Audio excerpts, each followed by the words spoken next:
Algunas escenas en este programa han sido recreadas.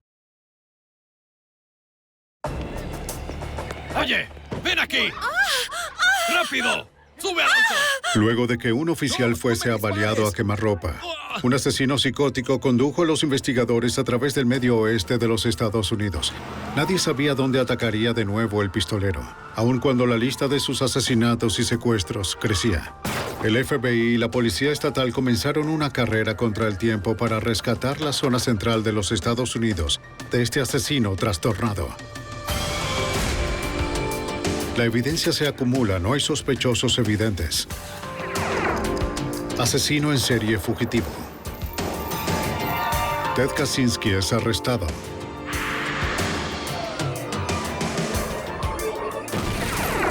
Fugitivo a un prófugo.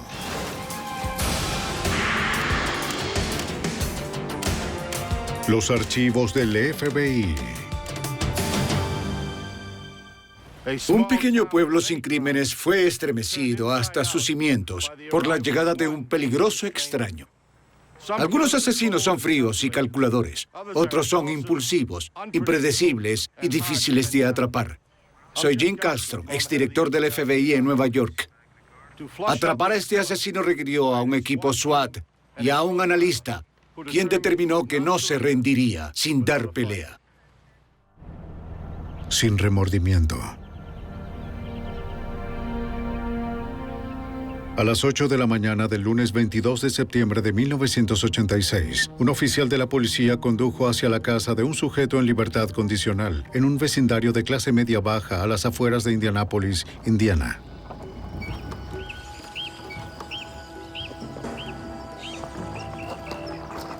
Era una visita de rutina programada una semana antes.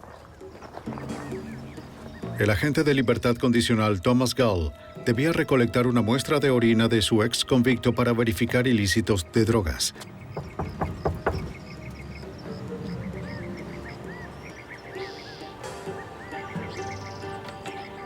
Michael Wayne Jackson, de 40 años, había sido liberado de la prisión federal 5 meses antes por tenencia de armas. También poseía un historial de abuso de sustancias y una esquizofrenia paranoide severa. El hombre en libertad condicional estaba reacio a permitir la entrada de Gall, pero el oficial insistió. ¡Dije que no! ¡Déjeme solo! Momentos después, un vecino escuchó gritos provenientes de la casa de Jackson. Vio al oficial salir corriendo por la puerta. ¡No! ¡Ah! Jackson lo persiguió disparándole en la espalda con una escopeta recortada. ¡Oh, Dios!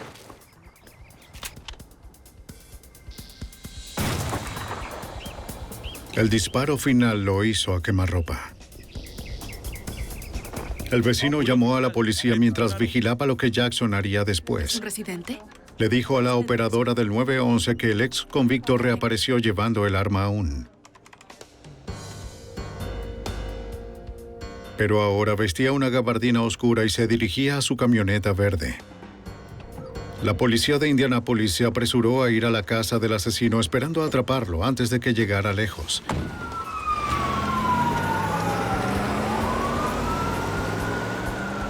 Zapatos blancos y jeans. El vecino agregó que Jackson vestía zapatos de goma blancos y jeans cuando lo vio salir del vecindario. En una camioneta. Jackson escapó antes de que la policía llegara.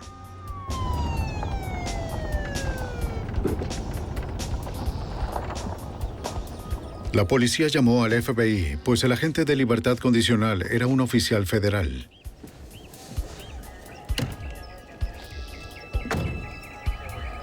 Thomas Gall, de 39 años, fue asesinado de forma instantánea de un disparo en la cabeza. El agente especial Jack Osborne, de la oficina de Indianápolis, fue asignado al caso. Cuando llegué a la residencia de Jackson, la víctima aún se encontraba en la escena. Enviamos a muchos agentes y había una gran cantidad de policías en el área. Estábamos en el proceso de identificar a cualquiera de los testigos para ser interrogados por el departamento de policía y un agente. ¿Vio algo que pudiera señalar? El testigo ocular que había llamado al 911 indicó que el comportamiento de Jackson fue cada vez más errático. De acuerdo. ¿A qué hora vio al atacante? El vecino dijo que había visto a Jackson más de una vez afuera hablando solo, de una forma ruidosa y agitada. Gritando y chillando. Bien. Veía por la ventana y... Los agentes llamaron a la Oficina de Libertad Condicional para saber sobre el pasado de Jackson. Su apariencia no era la mejor. Mientras estuvo en prisión, el año anterior, a él se le diagnosticó una esquizofrenia paranoide y personalidad antisocial, por lo que fue atendido en un instituto de salud mental de Indianápolis, donde se le indicó tomar medicación mensual para esta enfermedad y se temía que no estuviera tomando dichas medicinas. Los técnicos de evidencias marcaron las posiciones de 3 casquillos calibre 12 encontrados cerca del cuerpo del oficial de libertad condicional. Thomas Gull recibió 3 disparos, siendo el último fatal. En servicio por 11 años, el veterano de Vietnam fue el primer oficial federal de libertad condicional muerto cumpliendo su deber. Thomas Gull dejó una familia joven y muchos amigos. Conocí muy bien a Tom. Conocí a su familia. Conocí a su esposa. Sabía que tenía 2 hijos. Sabía que había estado en el cuerpo de marines, que había pasado un año en Vietnam. Conversamos un poco sobre eso. Era una persona muy agradable, al extremo profesional y atento, y fue difícil trabajar este caso y mantener la distancia debido a esa cercanía. Los oficiales describieron el interior de la casa de Jackson como no apto para ser habitado por humanos. Entre los desechos, los investigadores hallaron la camisa cubierta de sangre que Jackson vestía al momento del ataque, de la que había sido despojado. Había basura y excrementos de animales esparcidos por el lugar. No había electricidad ni agua corriente. En un mostrador de la cocina, los investigadores descubrieron una sierra manual. También hallaron una culata recortada y el cañón de una pistola, similar al arma asesina que Jackson quizás aún llevaba con él. ¿A qué homicidios? Mientras los investigadores analizaban la casa, una alerta llegó de la radio policial. Bien, vamos en camino. A 8 kilómetros de distancia, unos testigos habían reportado otro homicidio. Solo 20 minutos después de que el oficial de libertad condicional había sido avaliado, un segundo hombre fue asesinado en una tienda con un disparo de escopeta. Y un tercero había sido secuestrado. Los agentes interrogaron a una testigo quien describió al atacante con cabello tupido, barba y vistiendo una gabardina oscura. La mujer añadió que el asesino vestía un raro disfraz.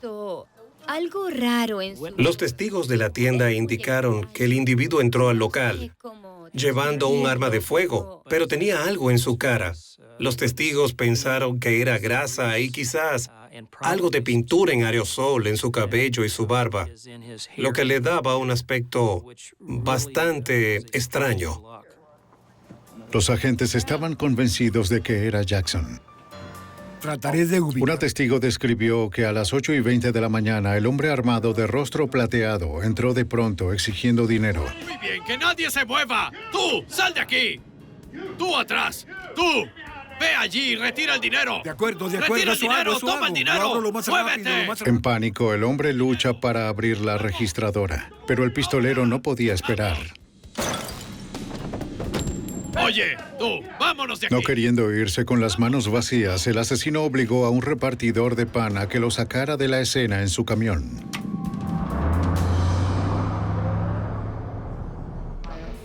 La testigo no vio la dirección que tomó el camión de pan. Los investigadores actualizaron el boletín emitido para Jackson para incluir ese camión. Los técnicos de evidencias hallaron el casquillo de una bala calibre 12 cerca de la caja registradora, del mismo tipo y tamaño de los encontrados en la primera escena del crimen. Luego se retiraron perdigones de la víctima para compararlos con otros obtenidos del oficial de libertad condicional.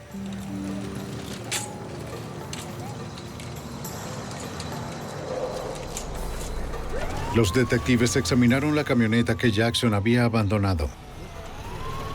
Dentro hallaron grasa y una lata de pintura plateada en aerosol. Quizás la usó Jackson en su disfraz improvisado. Encontramos un envase de pintura en aerosol en la camioneta de Jackson. No estábamos seguros de por qué pintó su rostro antes de entrar a la tienda, luego de dejar su residencia. Sospechamos que estaba intentando esconder su identidad y lo hizo de esa manera extraña. 20 minutos después, los agentes recibieron una llamada del conductor del camión de pan. Jackson lo había liberado en el aeropuerto sano y salvo. Pero el hombre les dijo a los investigadores que el fugitivo seguía armado y en la vía. Jackson había tomado otro vehículo del aeropuerto, de nuevo a punta de pistola, y condujo por la autopista en el área de Indiana.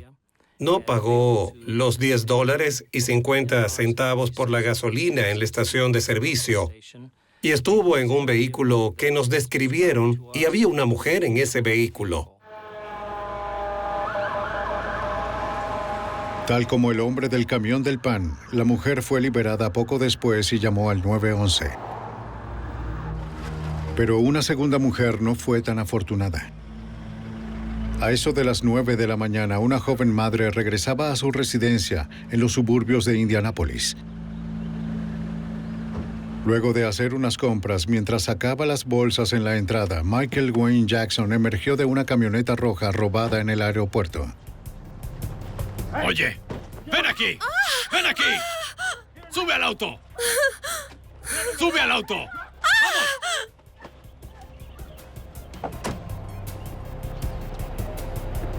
Ella era el tercer rehén de Jackson en menos de una hora.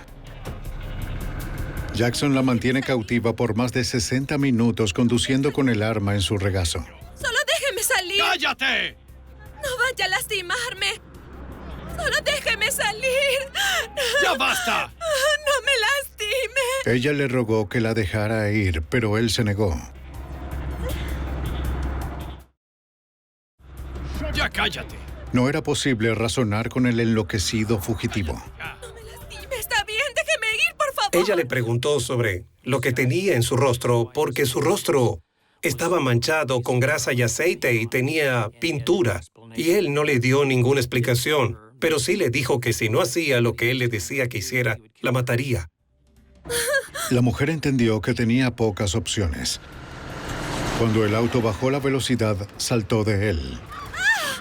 Jackson pasó sobre su tobillo, pero ella se las arregló para quedar fuera de su alcance antes de resultar más lastimada. Hola, somos los investigadores asignados a su caso. Esta madre de un niño fue tratada en un hospital local por un tobillo fracturado y allí reportó el incidente. ¿Puede describirnos lo que sucedió? Había escapado de un secuestrador en Frankfort, Indiana, 64 kilómetros al noroeste de Indianápolis. Una vez más, los agentes actualizaron su boletín de alerta. Ahora incluyeron su automóvil que fue visto yendo hacia el norte desde Frankfort.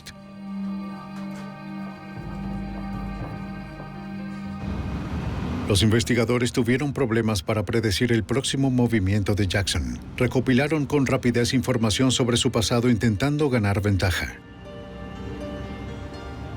Mike Jackson tenía un pasado criminal muy extenso. En 1985, en Indianápolis, fue arrestado con cargos federales por tener artefactos explosivos caseros en su vehículo y un arma de fuego casera.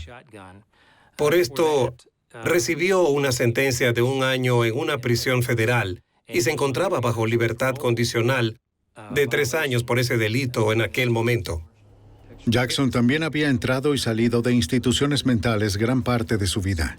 Hacía poco, e ignorando las fuertes objeciones de su familia, los psiquiatras le habían dado de alta de un centro de tratamiento, dado que su esquizofrenia se había estabilizado con la medicación. Pero sin supervisión, es probable que Jackson hubiera dejado de tomar sus medicinas. Esta en realidad no es una Y luego de 2 asesinatos y 3 secuestros en menos de 2 horas, nadie sabía dónde se encontraba.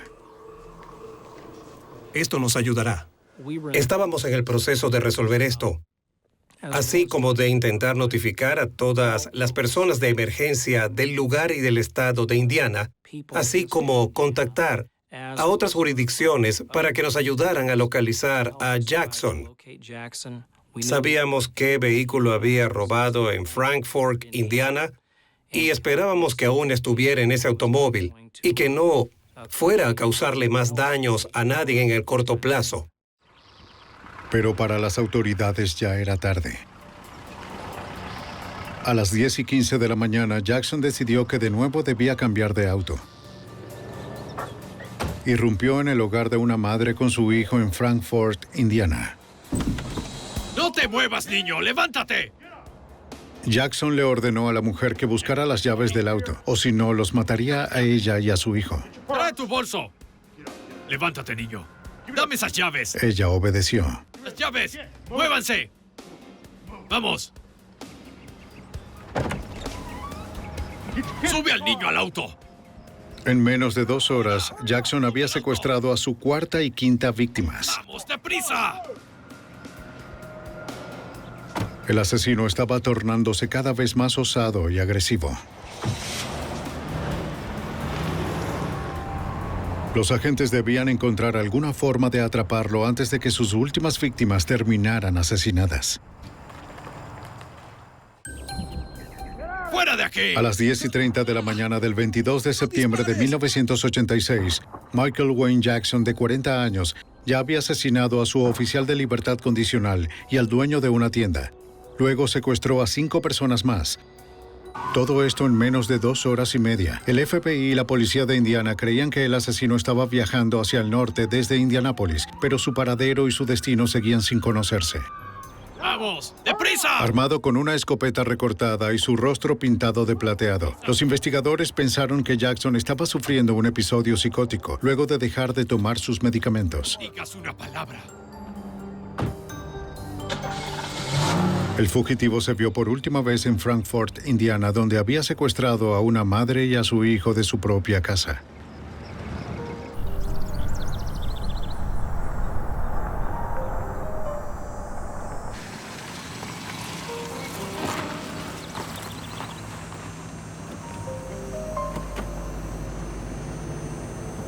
¡Salgan del auto! Nadie sabía lo que podría hacer después. ¡Salgan del auto! ¡Vengan aquí! ¡Por aquí! Jackson llevó a sus últimas víctimas a un área desolada a 12 kilómetros de su casa. ¡Dame el anillo! ¡Vamos, muévanse! Robó el anillo de matrimonio de la mujer y les ordenó que se colocasen a un lado del camino. ¡Muévanse! ¡Vamos! ¡No vayan a ninguna parte!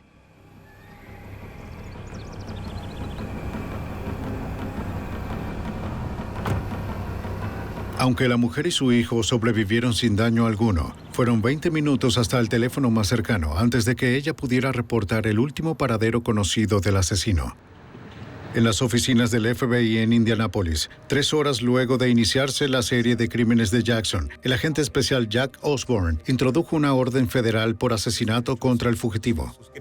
Pero con tan poca información sobre su ubicación exacta, sería difícil evitar que Jackson atacase de nuevo. Indianápolis, en Frankfort, y esa es nuestra última ubicación. Por lo tanto, creo, ahora teníamos a Jackson huyendo o conduciendo desde Frankfort, área de Indiana, pero en realidad no teníamos idea de hacia dónde se dirigía, cómo iba a llegar allí, qué ruta iba a tomar, o si podría plagiar a alguien más en las próximas horas.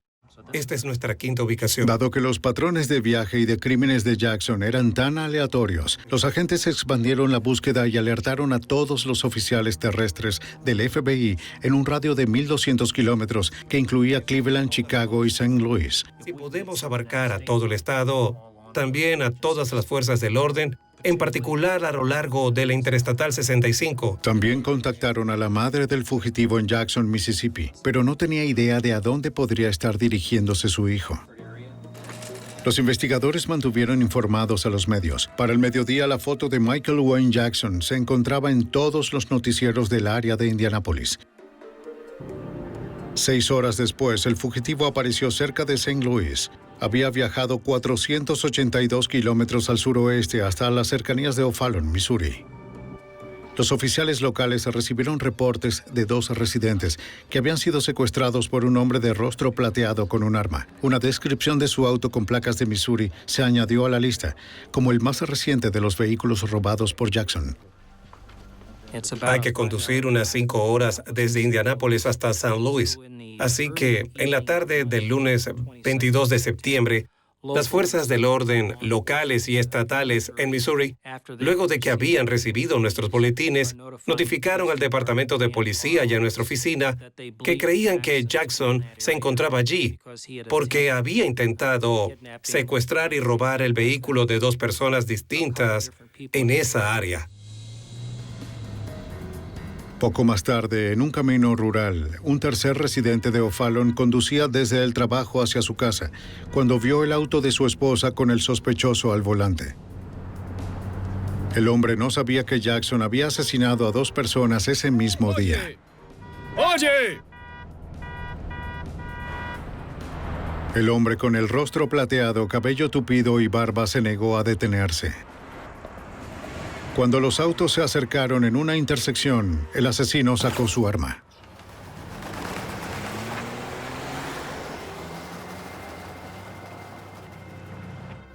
Hay rastro. A las 7 en punto de esa noche, el hombre informó que el pistolero solo alcanzó la parte delantera de su auto. Manejando el auto de mi esposa. Regresó a su casa luego del tiroteo para descubrir que su esposa y su suegro habían sido atacados por el fugitivo, pero sin heridas serias. El auto de mi esposa. Las autoridades entonces agregaron el automóvil azul robado y su matrícula al boletín de Jackson.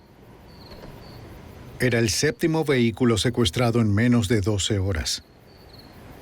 Nos alegró mucho saberlo. Es decir, sabíamos dónde estaba. Nos alegramos de saber que no había herido a nadie más y ahora sabíamos que tenía un vehículo diferente y que las autoridades federales de San Luis, locales y estatales, estaban en vías de intentar localizarlo y detenerlo sin que nadie más resultase herido. Aún a pesar del boletín emitido, Jackson no fue visto en ninguna parte. Los patrulleros de autopistas del estado de Missouri atendieron un accidente cerca de la I-70 en O'Fallon, cerca del punto donde el fugitivo había sido visto por última vez. Un auto se había estrellado contra un árbol. El conductor fue declarado muerto en el lugar. Debido a la oscuridad de la noche, los oficiales no pudieron determinar la gravedad de las heridas del hombre. Con dudas por las circunstancias, la familia del hombre ordenó una autopsia.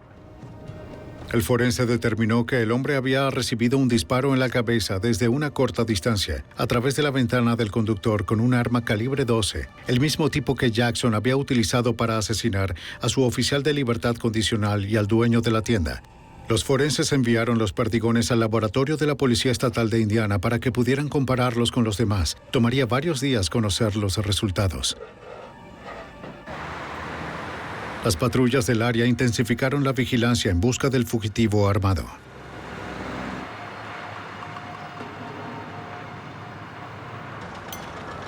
A 16 kilómetros de allí, alrededor de las 7:30 de la noche, el vehículo oscuro con matrículas de Texas llegó a una estación de gasolinas en Westville, Missouri.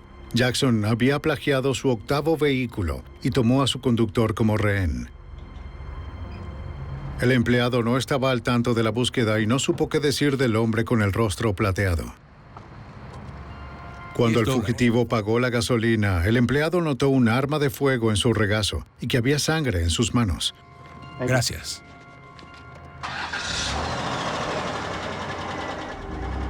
De inmediato notificó a las autoridades, quienes una vez más actualizaron el boletín de Jackson. Ahora incluía el auto con matrículas de Texas. Los oficiales locales y estatales acudieron al área de Wentzville, cerca de la Interestatal 70. Tenían que hallar al asesino en serie antes de que atacara de nuevo. El 22 de septiembre de 1986, el FBI seguía buscando al fugitivo Michael Wayne Jackson, solicitado por 3 asesinatos y 11 secuestros en menos de 12 horas. El hombre del rostro plateado fue visto por última vez en una estación de gasolina de Missouri, armado con una escopeta recortada y conduciendo un vehículo robado de color oscuro con matrículas de Texas. Gracias. El pasajero era el dueño del automóvil y era el rehén más reciente de Jackson. Para las autoridades resultaba imposible conocer a dónde podría dirigirse Jackson, dado lo errático de su comportamiento, luego de dejar de tomar sus medicamentos antipsicóticos. La policía de Rice City, en Missouri, recorrió las rutas interestatales y locales.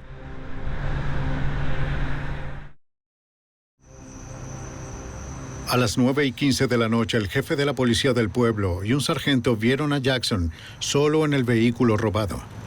Jackson parecía indeciso en cuanto a sus próximos pasos. El comisario solicitó refuerzos por radio. Bien, vamos.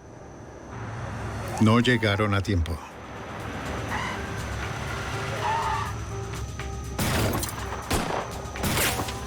¿Estás bien? El sargento fue herido en la cabeza. Jackson había escapado. ¿Todo bien? Sí. Las heridas del sargento eran leves, por lo que el jefe salió en persecución, dejándolo en compañía de un testigo preocupado. Pero el jefe nunca alcanzó al fugitivo. A 8 kilómetros de distancia, 2 oficiales de la Policía del Tráfico del estado de Missouri hallaron el automóvil robado, abandonado en una vía interestatal. No había nadie adentro, pero las llaves aún estaban allí. Entonces los oficiales escucharon golpes provenientes del maletero. ¡Auxilio! ¡Cúbreme! ¡Auxilio!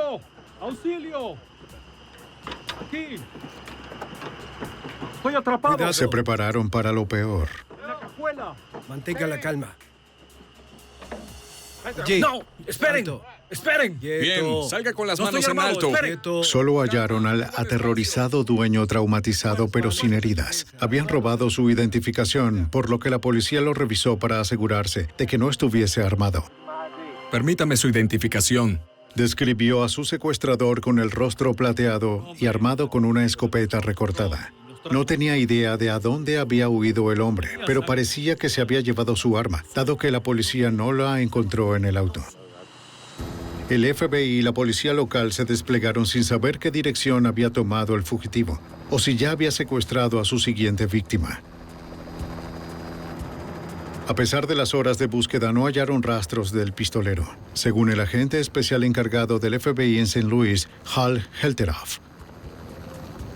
La noche en la que Michael Wayne Jackson abandonó su vehículo, hicimos 2 redadas, tanto al lado sur como al lado norte de la interestatal a la mañana siguiente. No pudimos sacarlo de allí. Entonces, me di cuenta de que iba a ser una búsqueda más larga de lo que esperaba. Y en ese momento asigné más agentes del FBI al caso. Los agentes estatales y federales examinaron el último vehículo robado por Jackson. Notaron que la puerta del lado del conductor había sido perforada durante el tiroteo con la policía.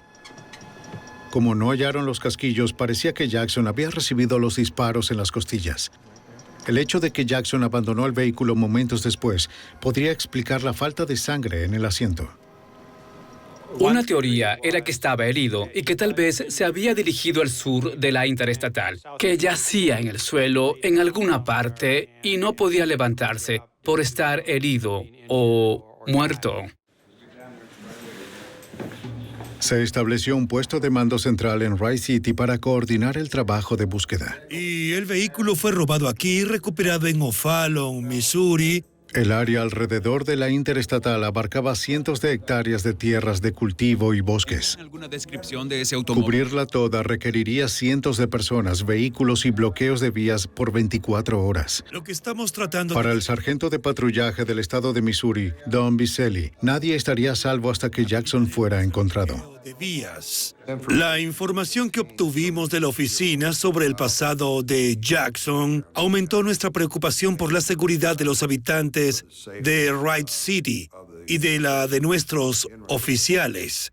No había dudado en disparar antes y ya había asesinado a un oficial de las fuerzas del orden, el oficial de libertad condicional, y no había nada que nos hiciera creer que se detendría. Aquí hay información para ustedes. Las autoridades establecieron un perímetro alrededor de Rice City, que se extendía 8 kilómetros en cada dirección.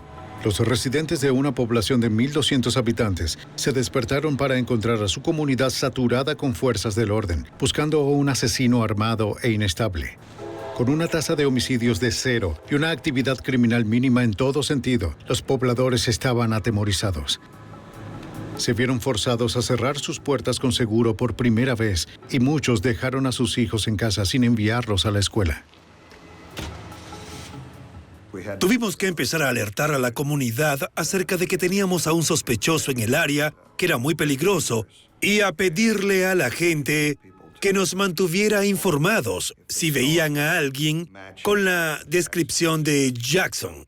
Y no tomó mucho tiempo para que la voz se corriera, por supuesto, en esa comunidad tan pequeña, porque nuestro mayor temor era que secuestrara a alguien. El extenso campo se dividió en sectores de 1,5 kilómetros de ancho. Bien, veamos. Los equipos de búsqueda estaban conformados por sabuesos, miembros SWAT, agentes del FBI y policía estatal. Se distribuyeron fotos a los investigadores y muestras de la ropa de Jackson a los perros para que conocieran su aroma. Revisaremos los terrenos. Cientos de edificios ocupados y abandonados llenaban el paisaje. Todos tendrían que ser examinados. Un edificio en ruinas en el que podría estar... Durante los días siguientes, un gran número de lugares fueron explorados más de una vez. Era un proceso tedioso y consumía mucho tiempo. Los sabuesos, conocidos por su papada y sus orejas grandes que envían partículas diminutas del aroma hacia sus perceptivas narices, encontraron pocas señales de Jackson. En una edificación, los investigadores registraron un campamento abandonado. Pero solo encontraron los utensilios de cocina y el impermeable que había abandonado un trabajador itinerante de la temporada de cosecha. Parece que nadie ha estado aquí. A pesar de una semana de búsqueda, los equipos no hallaron evidencias del paradero de Jackson. Tratamos de no frustrarnos. Intentamos mantener la moral en alto, diciendo, hoy es el día, vamos a encontrarlo. Es el tipo de caso donde tus tropas están allá afuera y ellos esperan localizarlo en cualquier momento. Así que eso en sí te hace continuar. Los medios hicieron su parte para mantener informado al público. Mientras, el FBI y el Servicio de Patrullaje Estatal mantuvieron alcabalas las 24 horas en los 43 kilómetros de carreteras dentro y fuera del área de Rice City. Detuvieron cada automóvil que circulaba.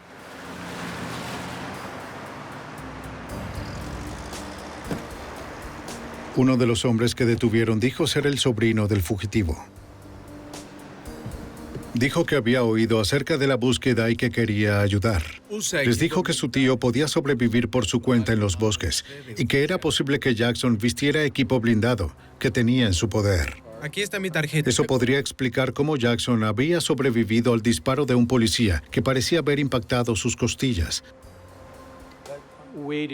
Eso lo determinamos con el uso de los perros. Teníamos perros de búsqueda y perros que detectan cadáveres y no hallábamos ningún cuerpo sin vida. Por lo tanto, me inclinaba a pensar que él estaba vivo y en buen estado. Los granjeros de la zona intentaban mantener una apariencia de normalidad aunque permanecían alertas.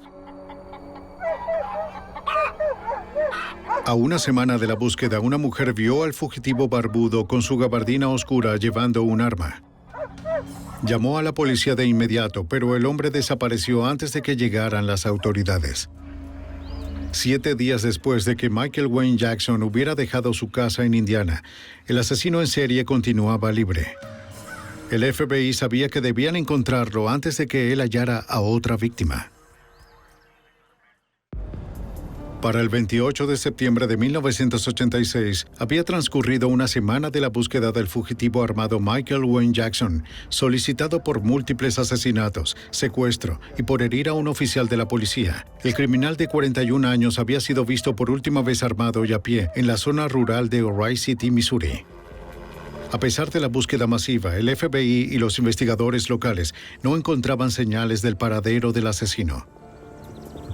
El FBI consideró la posibilidad de que Jackson hubiese robado otro auto y escapado de alguna forma del área. Desesperados acudieron al analista de investigación senior del FBI, Ron Walker, en busca de ayuda. Adiós. Ellos solo estaban solicitando mi estimación, que predijera mi predicción, creo, de lo que él podía hacer. ¿Cuáles iban a ser sus próximos pasos? ¿A dónde podría haber ido? Y, en verdad, lo más importante para ellos en ese momento era si aún se encontraba en el área que ellos habían estado rastreando por 7 días. El agente Walker analizó la historia criminal y psicológica de Jackson, así como los reportes de sus recientes actos frenéticos. Al no haberse registrado nuevos crímenes en la semana anterior, el analista concluyó que Jackson no se había marchado aún de Rice City, Missouri. Mi opinión era que se encontraba allí y que quizás estaba desorientado. Como resultado de sus creencias de tipo paranoide y su miedo a ser capturado, había evitado el contacto con las personas, a menos que fuese para tener acceso a un vehículo para huir. Y por esa razón, les dije que era muy importante mantener un perfil muy alto, un alto nivel de actividad policial evidente, porque no queríamos que tuviera la oportunidad de pensar que podía hallar la forma de huir, secuestrando a alguien en su auto y saliendo del área. Como el fugitivo presuntamente se encontraba aún en el área, el FBI acudió a la experiencia del rastreador Bob Swave de la oficina del FBI en Knoxville, Tennessee.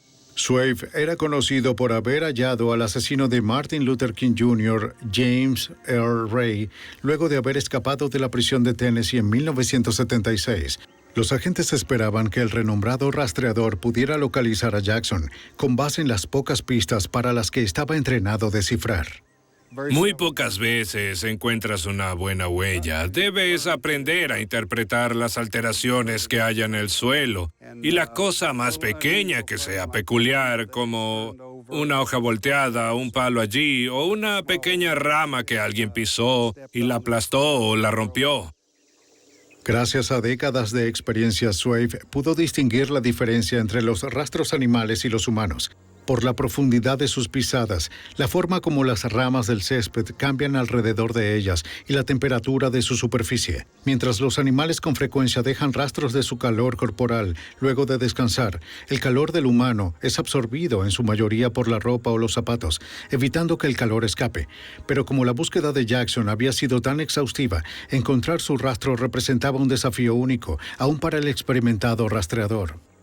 Habían estado tantas personas allí antes de que nosotros llegáramos a la escena.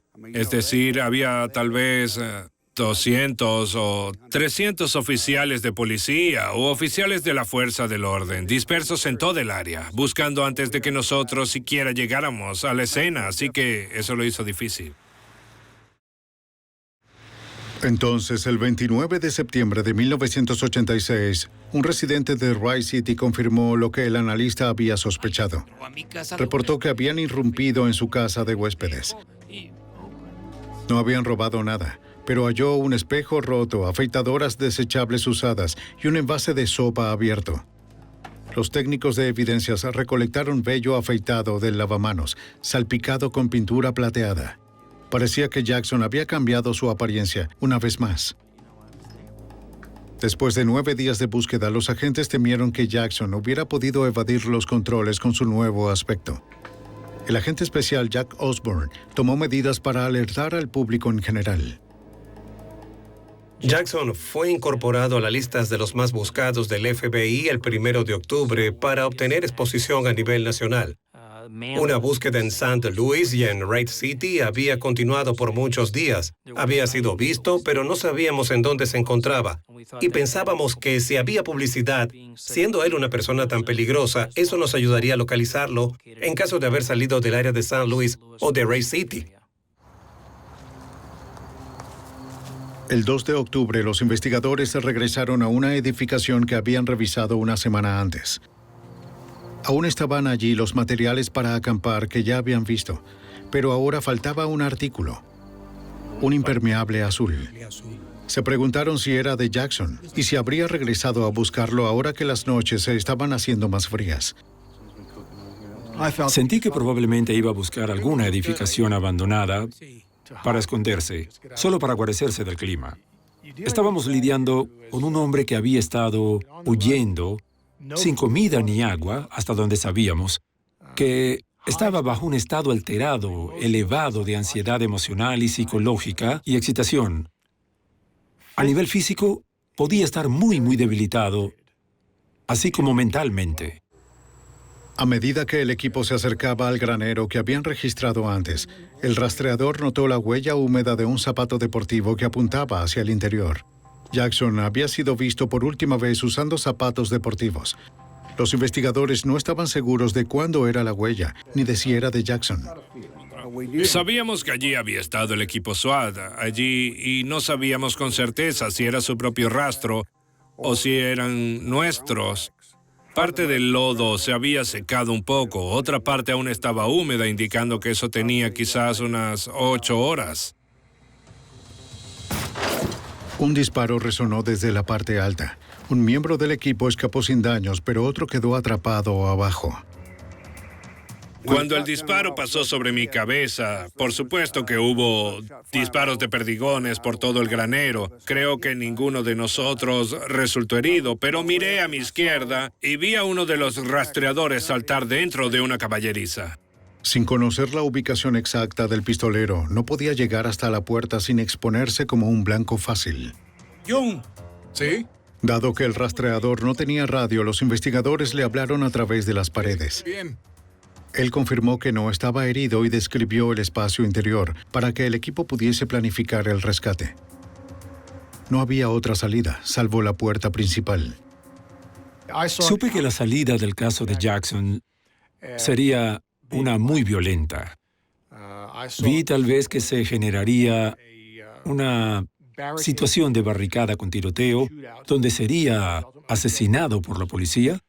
Quizás ocurriría un suicidio por la policía, donde él los forzaría a dispararle. Me sentí totalmente seguro de que no habría una solución pacífica para este caso. De acuerdo. ¿Estás herido? No, estoy bien. El rastreador esperó por ayuda, atrapado dentro del granero, con un pistolero armado y demente en el piso superior. El 2 de octubre de 1986, el FBI y la Policía Estatal de Missouri tenían rodeado un granero en Rice City, donde un rastreador quedó atrapado, con un pistolero en el piso superior, quien se creía era el asesino Michael Wayne Jackson. Mientras un helicóptero vigilaba al granero desde arriba, los miembros del equipo SWAT tomaban posiciones alrededor del perímetro. Un francotirador del equipo abrió fuego, esperando distraer al pistolero el tiempo suficiente como para que el rastreador pudiera escapar por la puerta principal.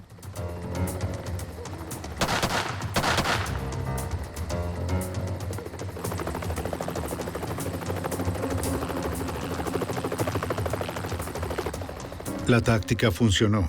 A pesar de que el rastreador había estado adentro por varias horas después del disparo proveniente del piso superior, él no vio o escuchó al pistolero luego de eso. El agente especial encargado del FBI, Hal Helterhoff, tuvo que tomar algunas decisiones difíciles al tiempo que manejaba la situación. No queríamos enviar a nuestras tropas por si él había planificado una emboscada, si solo había disparado como una distracción, si estaba aún allí vivo y bien, pero aún armado con rondas de cartuchos de bala. Tan solo no sabíamos a qué nos enfrentábamos. El dueño del granero le hizo a los agentes un dibujo detallado del interior. El granjero explicó que en el piso inferior había un almacenamiento de tractores y algunos establos, y arriba un enil. Esta sería... También había una ventana, pero no existían otras rutas de escape ni trincheras escondidas o trampas por las que el sospechoso pudiera haberse escapado. Almacenado aquí. Michael Wayne Jackson, no vamos a entrar. Los agentes intentaron hacer contacto con el fugitivo. Salga con las manos sobre su cabeza y no resultará herido. No obtuvieron respuesta. Repito. Después de trabajar tan duro todos esos días, no queríamos hacer un mal movimiento y que alguno de nuestros agentes, oficiales o soldados, resultara herido en el último minuto, sin ninguna necesidad. Así que este fue un trabajo muy disciplinado y bien organizado. El agente especial a cargo esperaba que el gas lacrimógeno hiciera salir al pistolero.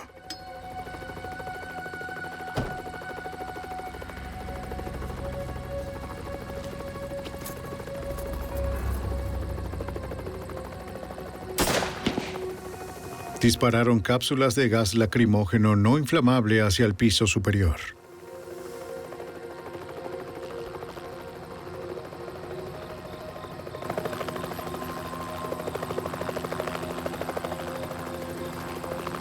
Tampoco hubo movimiento.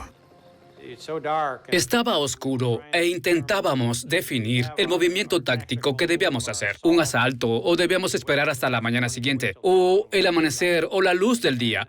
Habíamos trabajado 11 días, que eran unas pocas horas más cuando sabíamos que estaba allí atrapado. Recibimos un aviso del clima acerca de que una violenta tormenta se aproximaría cerca de la medianoche. Así que la policía estatal y yo decidimos entrar de inmediato.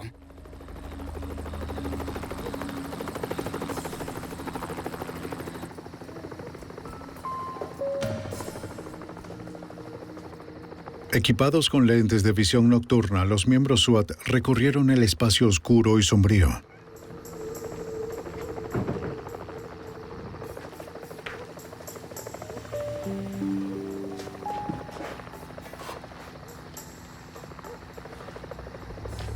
Dos agentes se prepararon para cubrir a sus compañeros mientras revisaban el piso inferior. No encontraron a nadie allí.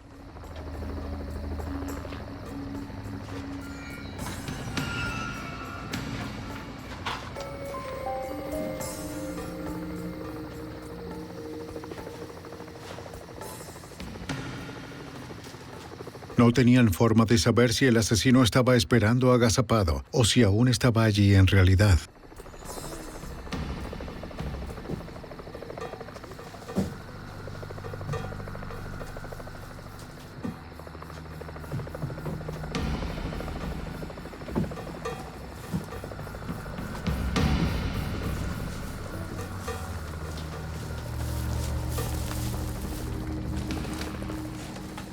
Escuchen, hay un cuerpo por aquí.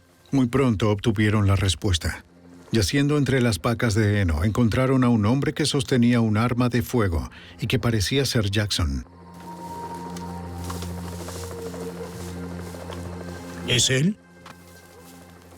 Estaba sin vida, muerto por un disparo que él mismo se había dado en la cabeza horas antes.